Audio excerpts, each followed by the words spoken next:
Eh bien bonjour à toutes et tous, ravis de nous retrouver autour de ce rendez-vous lunaire, comme vous en avez pris l'habitude maintenant, autour des énergies donc de cette pleine lune du 24 juillet prochain.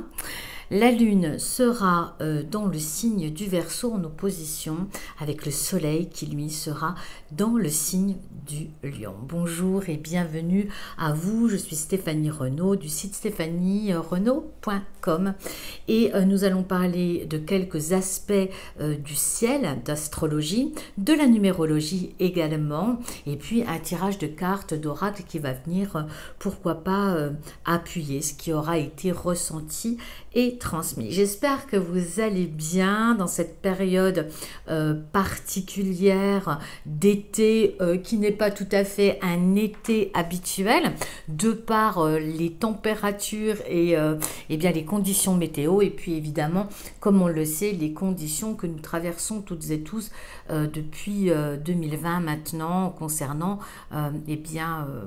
l'état général sanitaire. On va tout de même essayer de passer un bon moment ensemble parce que c'est important à mon sens de garder le sourire, la joie également tout en restant bien sûr objective et surtout au regard non seulement de l'actualité, mais également au regard de ce qui peut se passer à l'extérieur de soi et de ce qui se passe à l'intérieur de soi. Et comme je le dis régulièrement, ce genre d'analyse, d'approche, elle se passe sur plusieurs plans, à chacun de sentir quel plan vous parle et ce qui peut résonner par rapport à ce que vous traversez personnellement dans votre existence. Alors on est parti, je vais observer que quelques aspects, il y en a plusieurs, mais un des principaux, et d'ailleurs je vous renvoie à la vidéo juste avant, qui est encore disponible bien sûr, concernant la nouvelle lune. Vous savez que la pleine lune, nouvelle lune, pleine lune, c'est un cycle dans sa globalité et puis la pleine lune elle vient à l'apogée de ce qu'on a initié au moment de la nouvelle lune en termes de prise de conscience. On a parlé pour la dernière nouvelle lune de ces couples soleil lune Mars Vénus qui représentaient les archétypes masculins féminins conscient, inconscient, le yin, le yang, le mental, l'intuition, la matérialité, la corporalité également et la spiritualité, le monde plus subtil, tout ça en opposition avec des énormes planètes telles que Saturne, Pluton. Voilà, on était dans cette configuration-là, bien sûr, depuis elle a évolué, tout comme nous, intérieurement, nous avons évolué depuis ce moment initiatique.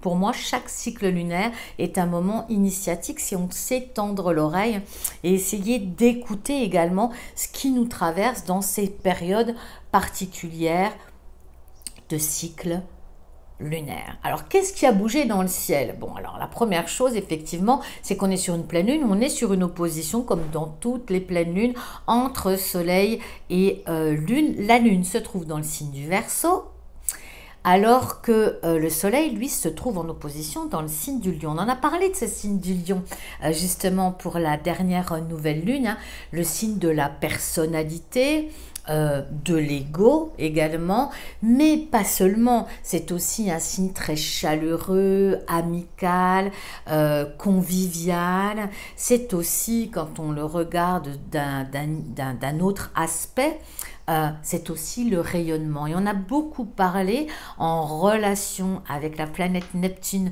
dans le signe du Poisson, si on pouvait parler ici non seulement de personnalité, mais surtout de ce qu'on émane, de ce qu'on transmet au travers de nos vibrations. Alors, qu'est-ce qui se passe à ce niveau-là? On a effectivement une lune en Verseau qui nous parle de collectif, qui nous parle de l'intérêt collectif. Le signe du Verseau, dans sa plus haute vibration, œuvre principalement pour le bien commun. Et là, on est ce principe de bien commun est ici en opposition avec le signe du Lion qui est plutôt tourné dans un premier temps de sa propre évolution sur lui-même et qui peut avoir des excès d'ego également, bien qu'il soit chaleureux et surtout fidèle dans ses relations humaines. On a ici dans cette opposition, et comme pour moi dans toutes les oppositions, un défi, une possibilité de grandir intérieurement et d'aller ici peut-être quitter nos intérêts personnels pour se relier aux intérêts du collectif, c'est-à-dire œuvrer pour soi, pour son épanouissement, mais aussi pour faire le bien autour de soi et auprès de notre humanité. Comment depuis ma personnalité, comment depuis mon individualité, mon unicité, comment je peux œuvrer dans ce monde pour le bien de toutes et tous. C'est à mon sens la question à se poser, ou la question qui pourrait être posée intimement à soi-même derrière cette opposition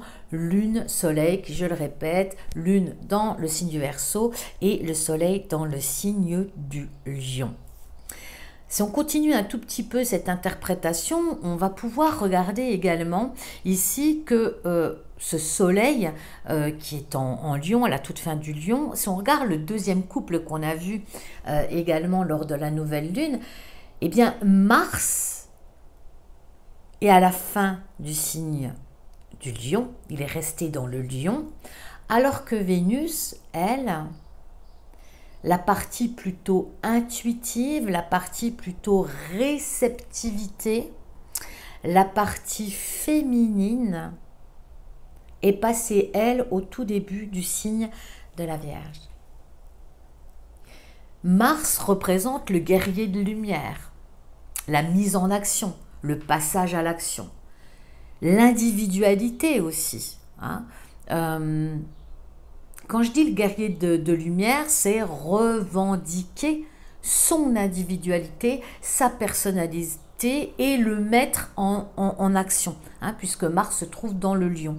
Donc ici, on a une interprétation, vous voyez encore une fois ce qui peut résonner pour vous, mais ce Mars, même à la toute fin du signe du Lion, d'ailleurs, à la fin des signes, ça peut vraiment donner une amplitude, comme un soubresaut, qui donne davantage encore de lumière. Ici, on parle bien de la lumière du Lion, mais aussi la possibilité de se cabrer avec Mars, de passer à des actions aussi pour revendiquer de façon passionnée, passionnante aussi, pourquoi pas. La passion, le cœur du lion ici. Et l'action peut être à un moment donné désordonnée, pourquoi pas, ou en tout cas, sous l'impulsion de l'ego, de la volonté de faire taire ce qui est en opposition à nous, à nos desiderata, à nos avis, une volonté de lever le poing en quelque sorte, bien pour asseoir sa vérité personnelle. Et là encore, on nous montre bien dans cette pleine lune qu'il y a un défi à relever entre son propre intérêt, revendiquer son propre intérêt, vouloir avoir raison, et puis mettre peut-être cette énergie passionnée du cœur, pour l'intérêt du collectif, non pas en s'abandonnant soi-même, non pas en se soumettant, mais plutôt pour moi en faisant preuve d'intelligence cosmique, d'intelligence subtile,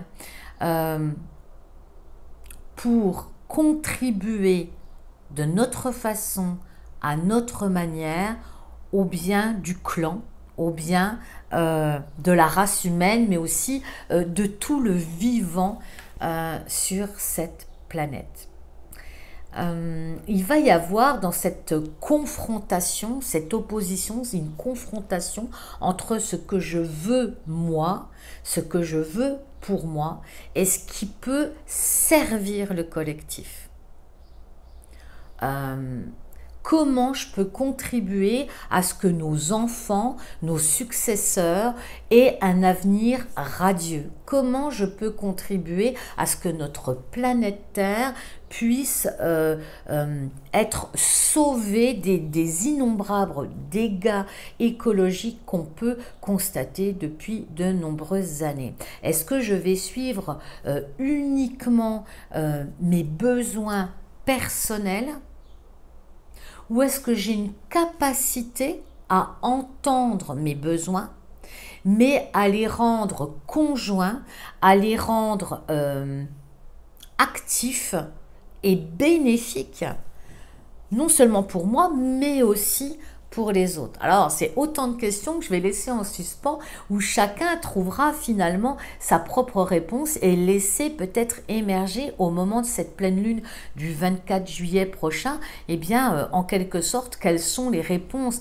les évidences, les prises de conscience par rapport à cela. Vénus, cette belle planète de l'amour, de la beauté, qui est la petite sœur en quelque sorte de la planète Neptune, qui elle est toujours dans le signe du Poisson, ce qui nous permet d'avoir une vision, si on le souhaite, par rapport à tous les faits concrets que nous traversons collectivement, j'ai envie de vous dire justement, on a une possibilité de voir le verre à moitié plein, mais aussi le verre à moitié vide. On a aussi une possibilité de rester dans une vision très terre à terre, mais aussi peut-être de teindre ce qui se passe dans la matière d'une vision plus éthérée, mais pas des moins importantes, une vision peut-être plus alignée sur la vision de l'âme. Celle qui ne juge pas, celle qui ne négocie pas,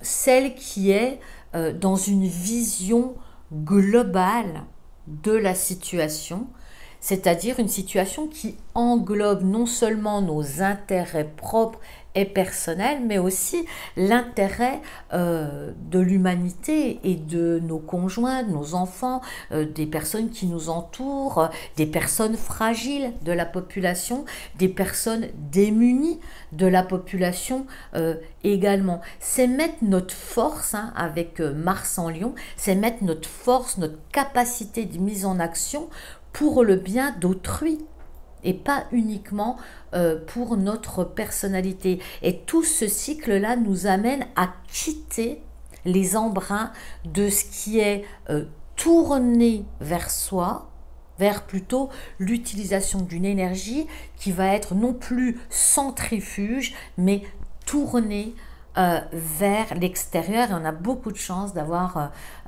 cette planète Neptune dans le signe du Poisson, qui nous confère ici une initiation au travers de tout ce que nous traversons actuellement collectivement, une initiation collective qui part d'une initiation personnelle. Qu'est-ce que je vis intérieurement actuellement?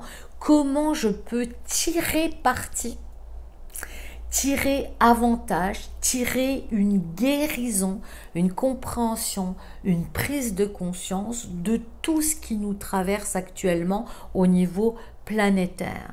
Comment je peux garder mon équilibre au travers de ces distensions, de ces oppositions, de ces tensions?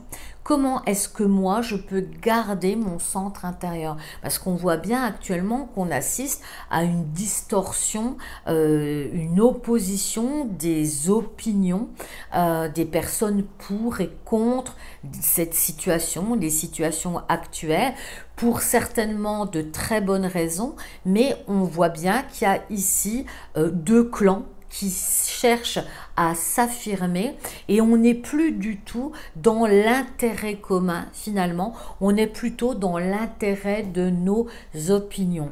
Or, on le sait, chaque opinion, finalement, surtout quand elle est mentale et qu'elle est actionnée par notre mental, elle est le reflet de nos filtres.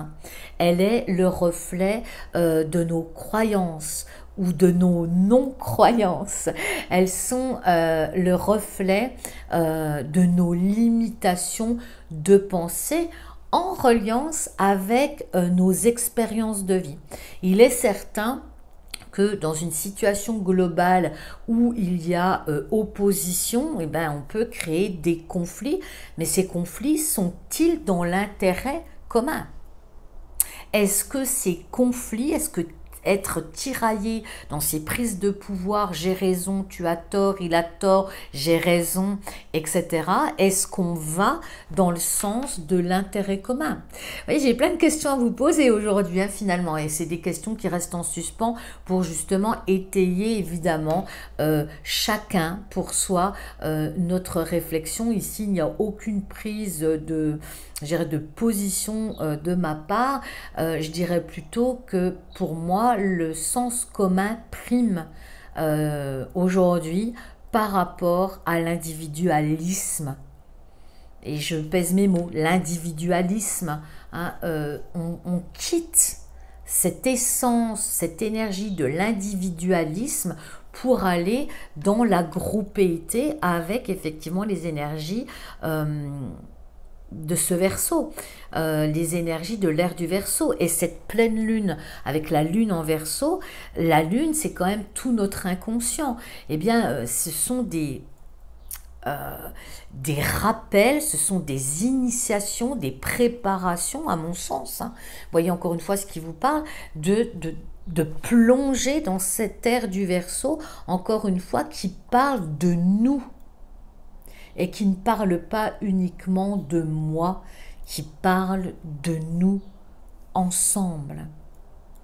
Comment depuis mes dons, mes talents, mes perceptions hautement fines en lien avec Neptune dans le signe du Poisson, c'est-à-dire comment depuis mon âme, depuis mon intuition, je peux mettre en action ces ressentis, ces perceptions, ces informations, ces intuitions reçues de façon initiatique par cette Neptune en Poisson ici. Comment est-ce que je peux matérialiser, comment je peux intégrer dans la matière et dans mes actions ces hautes énergies initiatiques puissantes d'amour, hein, d'amour, on peut en parler, de cet amour inconditionnel, comment je peux les injecter, sans faire de jeu de mots, dans ma biologie, dans mon sang, dans mon esprit, dans mon cœur. Et donc là, vous aurez compris qu'il y a effectivement toute une imagerie peut-être à saisir. Chacun en tirera les conclusions qu'il souhaite.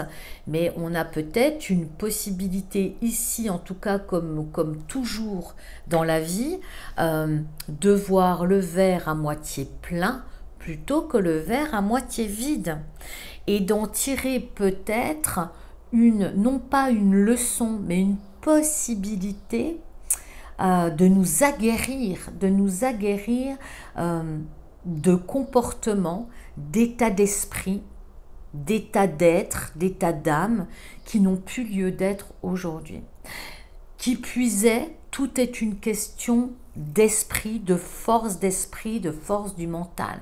Quels que soient les choix que nous pouvons et que nous devons faire, tout va dépendre de comment nous allons faire ces choix et avec quel type de conscience nous allons le faire. Même dans l'obligation, nous pouvons y extraire notre liberté d'être, notre liberté de penser, notre liberté d'accueillir la situation telle qu'elle est, une situation qu'il est difficilement possible de changer. Et bien même cela, face à une évidence, face à une pression, face à une obligation, qu'elle se formule sous quelque forme que ce soit dans votre existence, nous avons le pouvoir, de par notre esprit, eh bien de lui accorder de l'importance ou pas. Et on voit très bien, par exemple, à quel point notre mental, dans les compétitions sportives, a pardon, son importance hein, sur la gagne, c'est ce qui me vient, sur la gagne, sur la victoire, sur comment passer la ligne d'arrivée dans les meilleurs temps et dans les meilleures conditions possibles. Nos grands sportifs sont accompagnés par de la sophrologie, pour vraiment permettre au mental de visionner, de visualiser, de projeter cette victoire. Mais il en est de même pour tout sujet dans notre existence. Nous avons la possibilité, même forcés et contraints, finalement, de voir dans cette situation et d'en faire un paradis sur terre. D'en faire quelque chose de positif, non seulement pour soi, mais pour les autres. Tout n'est qu'une question d'état d'esprit. Et je dirais même que selon l'état d'esprit que nous allons choisir, eh bien, cela change complètement la donne sur les effets que la dite situation négative au demeurant ou sur une première perception pourrait avoir sur soi. Comme un exemple concret, comme par exemple ingurgiter je dirais une nourriture qui n'est pas healthy, qui n'est pas énergétiquement très élevée. Eh bien, on a tout à fait la possibilité, si on n'a pas d'autre choix que de se nourrir de ça dans une situation particulière, on a la possibilité eh bien, d'y mettre une énergie positive, de remplir cette nourriture de pensée positive, d'énergie positive qui va élever le taux vibratoire de cette nourriture ou en tout cas limiter les dégâts digestifs ou les dégâts que cet élément extérieur pourrait avoir sur votre biologie et sur votre corps physique. Moi, ça me semble très important de se rappeler que nous avons un pouvoir, que nous avons notre propre réalité et que notre pouvoir intérieur, c'est lui le plus fort. Notre pouvoir intérieur, notre liberté intérieure, à mon sens, c'est ce qu'il y a de plus fort. On a des exemples tels que Mandela qui quand même, pour ne citer que lui évidemment, des extrêmes, évidemment des exemples extrêmes, mais qui, forcé et contraint d'être enfermé contre son gré, et en plus de façon injuste, hein, a su se sortir, peut-être, enfin grandi, mais en tout cas a su traverser cette situation de stress optimale, cette situation d'injustice optimale, eh bien, par la force de son esprit et par l'ouverture de son cœur. Alors bien sûr, certains pourront penser que c'est pas l'ouverture de notre cœur ou l'ouverture de notre esprit qui peut changer le monde.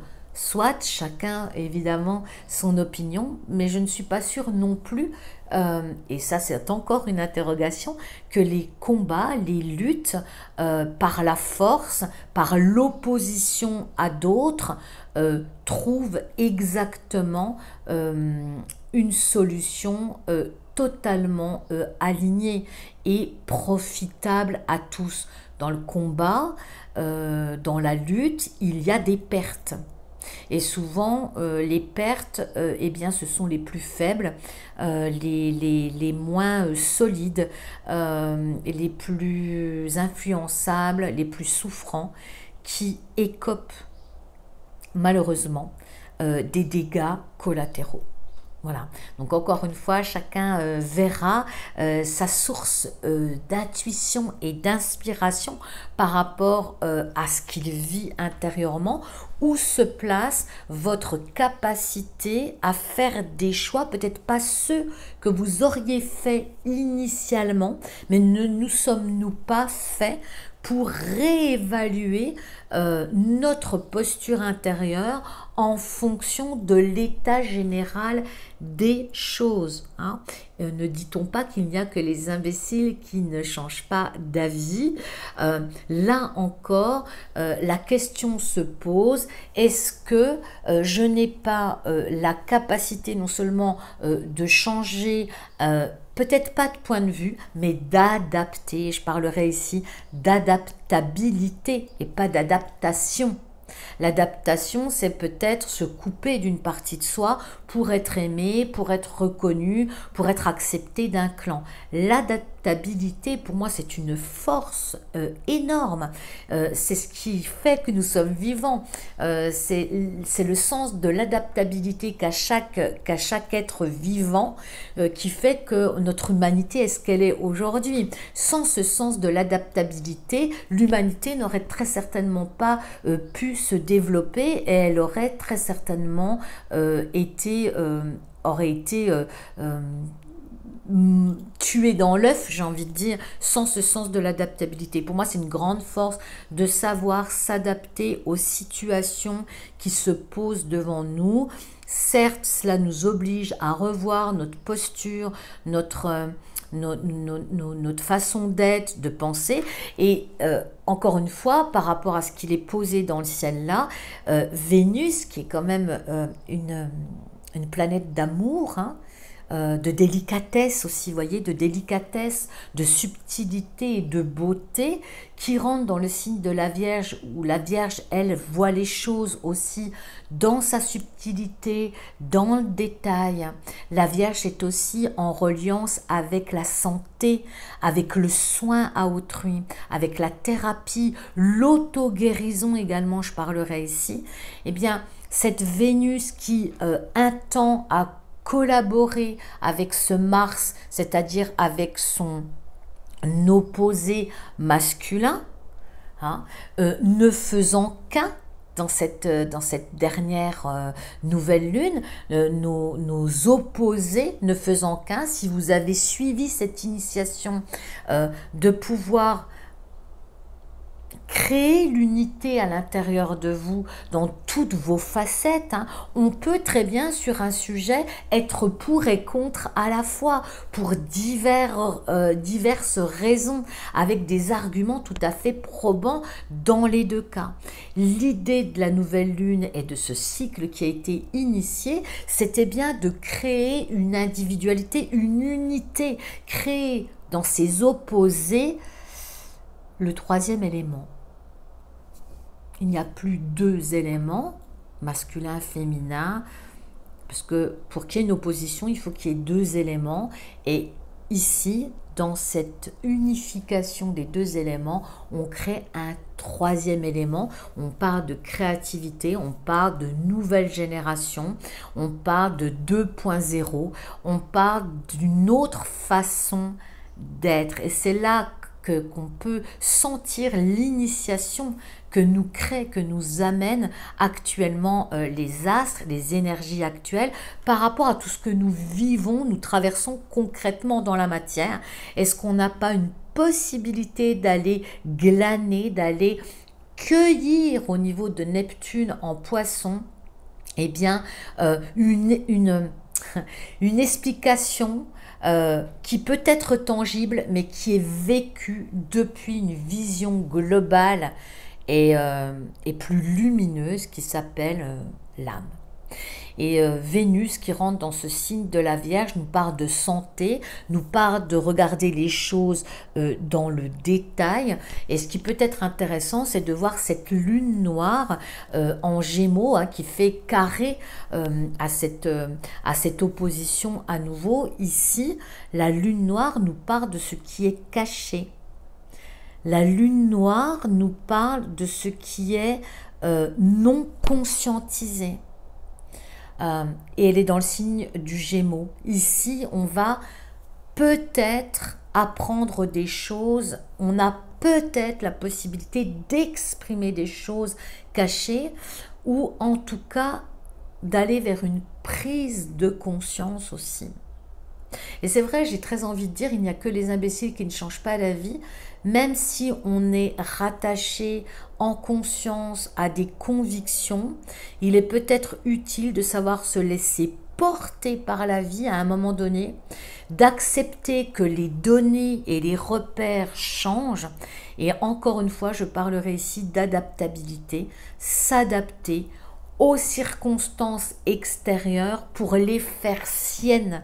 Donc je ne parle absolument pas de soumission, je ne parlerai pas non plus de rompre avec ses convictions, je parlerai plutôt d'épouser la situation dans sa globalité et sortir d'un point de vue centralisé sur nous-mêmes, sur notre ego, nos valeurs, ce que l'on souhaite et l'envie de l'imposer, hein, de crier tout haut notre avis, notre vérité, qui peut être très juste au demeurant, la question n'est pas là.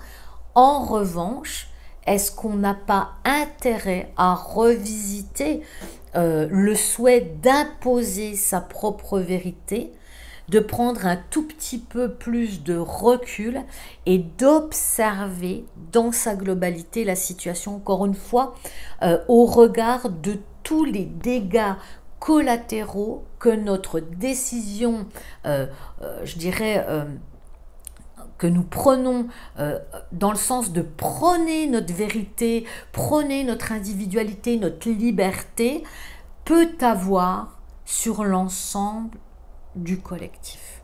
C'est une question, c'est une suggestion. Et quand on regarde les chiffres le 24 juillet de cette pleine lune, 4 et 2, 6, on est dans la douceur. On n'est pas dans le compromis, on est dans l'harmonie.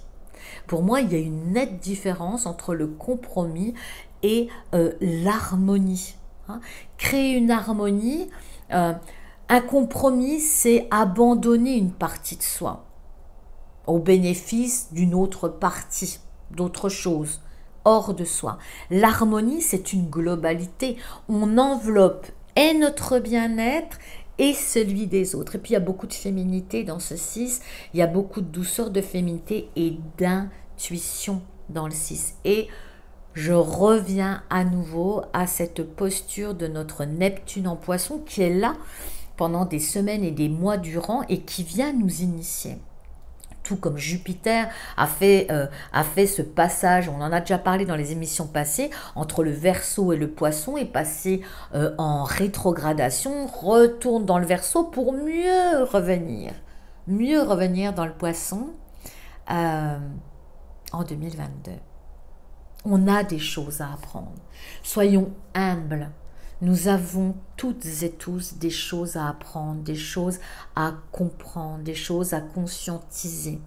Attention à ce que notre point d'orgue à conserver notre liberté ne soit pas entaché finalement et ne soit pas le théâtre, la pièce de théâtre de quelque chose qui finalement au bout du compte va nous nuire, parce que si on ne prend pas la collectivité dans sa globalité, les résultats néfastes nous reviendront d'une manière ou d'une autre, que ce soit à soi personnellement ou à nos descendants, nos enfants et petits-enfants. Donc quand on jette un papier dans la rue et qu'on n'a pas la conscience de le ramasser, certes sur le moment on n'a pas les conséquences néfastes, ceci dit, un comportement répété devient une habitude, un style de vie et multiplié, démultiplié par X et X actions à la minute et au nombre d'individus que nous sommes sur cette planète, eh bien nous créons une nouvelle réalité. C'est pourquoi je dis souvent que chacun de nos actes a une portée sur le monde. C'est comme l'aile du papillon sur l'océan. Chacune de nos actions, chacune de nos pensées, parce que la pensée est une vibration, et penser est une action, chacune de nos émotions, chacune de nos actions, de nos décisions, chacun de nos choix impacte non seulement notre vie personnelle, notre intériorité, mais impacte également le monde à un moment donné ou à un autre, même si on n'est plus sur cette terre, certains de nos choix, de nos décisions ont la possibilité d'impacter les autres, même quand nous ne serons plus sur cette terre. C'est ça le Verseau, c'est ça l'ère du Verseau, c'est avoir une vision globale, c'est avoir une vision, être un visionnaire et comprendre que la liberté intérieure, c'est énorme la liberté intérieure. On n'est pas obligé forcément de pointer le poing en l'air pour honorer notre liberté intérieure. Encore une fois, là, chacun... enfin, je parle de tout ça avec parcimonie et j'essaie juste d'amener un autre angle peut-être, non pas de réflexion, mais de ressenti depuis une vision plus libre, donc plus éthérée et plus haute. Prenons de la hauteur. Et ce qui pourrait sembler catastrophique, un non-respect de l'individu à un moment donné, peut être transformé en fonction de notre état d'esprit et de notre capacité extraordinaire à transformer les choses, de switcher le négatif en positif. Et dans chaque situation, même les plus souffrantes, on a une possibilité de voir le positif et de le créer, de le générer et créer du positif. Voilà, donc la carte qui vient nous soutenir, j'ai pris 2 jeux, le premier étant celui de Louise Hay, les cartes de la sagesse, pour ceux qui le connaissent peut-être, je ne suis pas très sûre qu'on puisse encore le retrouver à l'achat, mais en tout cas moi je l'aime beaucoup. J'aime beaucoup le ressortir justement dans des moments ou dans des situations qui pourraient sembler compliquées et finalement en estirper avec simplicité un message qui remet les choses au goût du jour, à l'ordre du jour. Et ici, écoutez, une belle carte, mon esprit est un puissant outil de guérison. Voilà, on sait très bien que dans la maladie, même la plus dégénérative, le succès d'un traitement va dépendre non seulement en partie, mais principalement de l'état d'esprit, de l'état de combativité mentale de l'individu.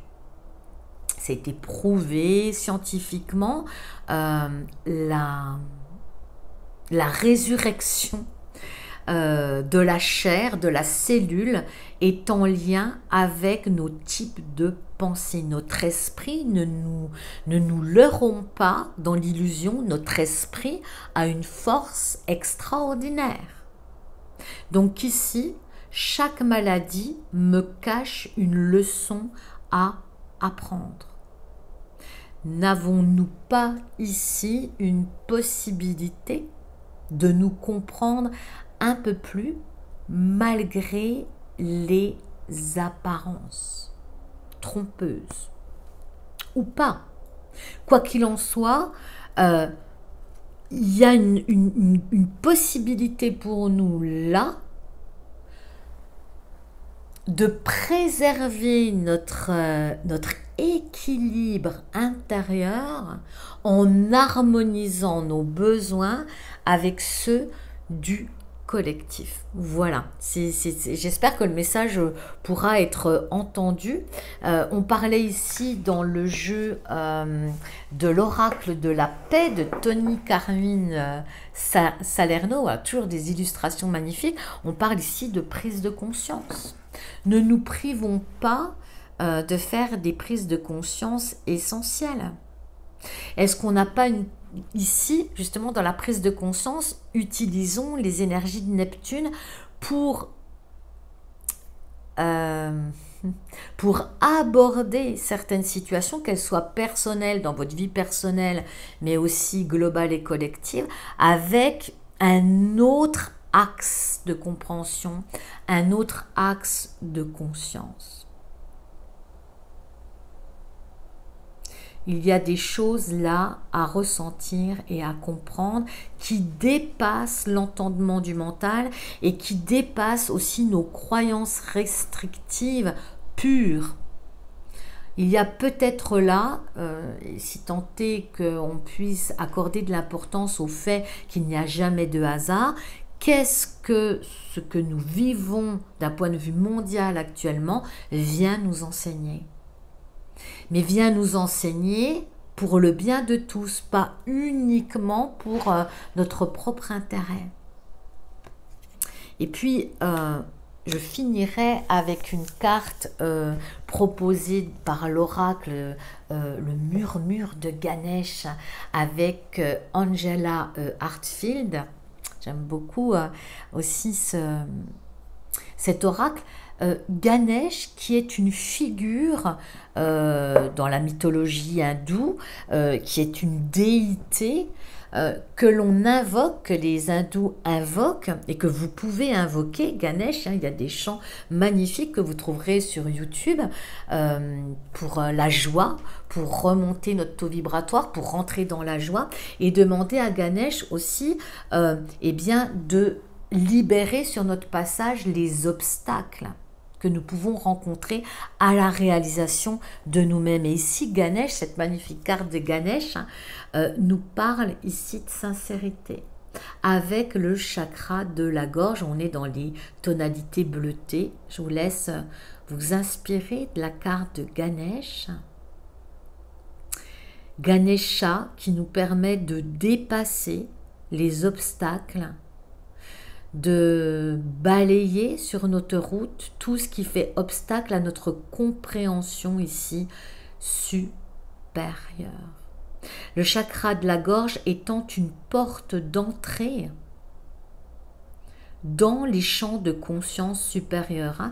Au niveau des centres d'énergie, ici on rentre dans les champs d'énergie supérieure avec encore une fois ici une compréhension. Chakra de la gorge, c'est ici la capacité à s'exprimer, mais aussi une capacité de compréhension sur des plans supérieurs.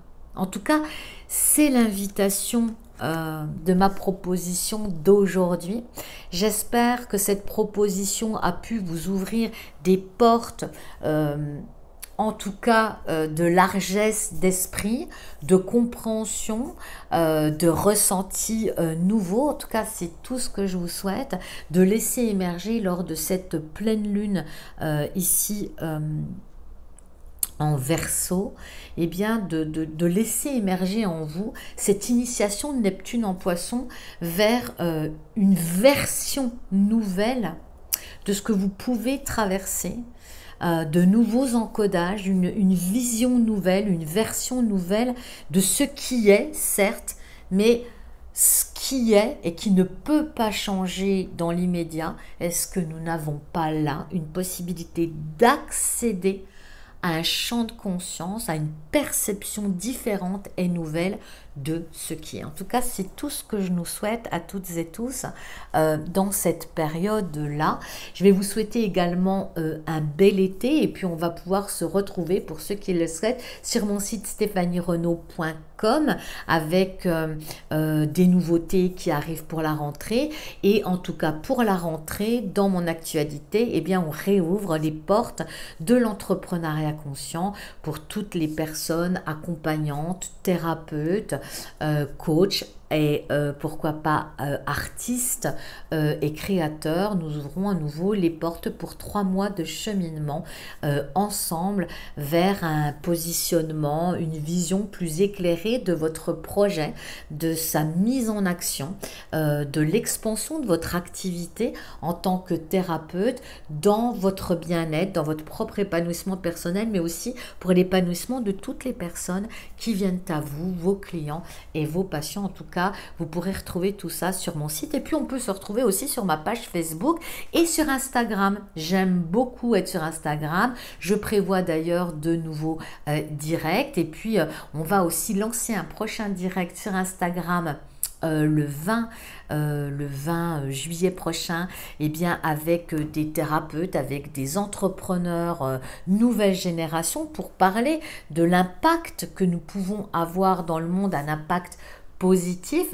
Et puis, on se retrouvera également en direct le 24 juillet prochain ici sur cette chaîne YouTube. Ne manquez pas ce rendez-vous avec de magnifiques personnes qui viennent aussi témoigner de leur chemin de thérapeute, leur direction, leur changement de direction professionnelle aussi. Ça va être très intéressant. En tout cas, j'embrasse également tous les artisans de lumière qui nous ont rejoints lors de cette dernière session que nous sommes en train de traverser ensemble. Et puis bien sûr à vous qui me suivez sur cette chaîne, un grand merci pour vos commentaires, vos likes et vos partages. N'hésitez pas à partager si cela résonne pour vous. En tout cas, je vous remercie infiniment parce que ça me touche toujours beaucoup, vos commentaires, vos échanges, vos partages. Et puis, retrouvons-nous évidemment sur Instagram. Si vous le souhaitez, j'en serai ravie. Je vous embrasse très fort. On se retrouve très bientôt. Je ne suis pas encore en congé. Je serai en congé qu'à la mi-août. Alors, je vous embrasse. Je vous souhaite une belle partie d'été, un beau mois de juillet. On se dit à très bientôt pour une prochaine vidéo. À bientôt.